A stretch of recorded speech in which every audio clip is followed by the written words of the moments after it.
কোটি কোটি মানুষের চাকচিক্যের রাজধানী তিলোত্তমা ঢাকা এখন সরগরম নির্বাচনী উত্তাপে।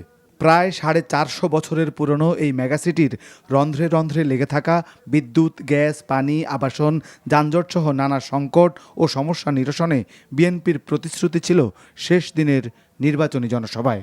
ঢাকা ৮ সহ ঢাকা মহানগরী সহ সকল পর্যায়ে যে জলাবদ্ধতা আছে সবচাইতে দ্রুততার সাথে ইনশাআল্লাহ এই সমস্যার সমাধান আমরা করব। শুধু বড় বড় কথা আছে, দেশ চালানোর জন্য দরকার কর্মসূচি। কোথায় তাদের কর্মসূচি?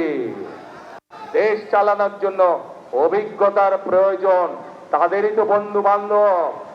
গত ১-১.৫ বছর যাবৎ দেখেছি আমরা সরকারের অংশ ছিল, তাহলে আজকে দুর্গতি কেন মানুষের? মতিঝিলের পীরজঙ্গি মাজার সংলগ্ন জনসভায় ঢাকা ৮ আসনে ধানের শীষের টিকেটে নির্বাচনী মাঠে থাকা মির্জা আব্বাসকে পরিচয় করিয়ে দিয়ে বিএনপি চেয়ারম্যান জানান, মানুষের রায়ে বিএনপি ক্ষমতায় গেলে বাস্তবায়ন করা হবে সব পরিকল্পনা। দুর্নীতি এবং আইন শৃঙ্খলা এটির সাথে কোনো কম্প্রোমাইজ নেই। যে দুর্নীতি করে সে দুর্নীতিবাদ, সে কোনো দলের নয়। যে আইন শৃঙ্খলা ভঙ্গ করে মানুষকে কষ্ট দেয় সে কোনো দলের হতে পারে না, সে অপরাধী। কাজে আইন এদের ক্ষেত্রে আইনের গতিতে চলবে।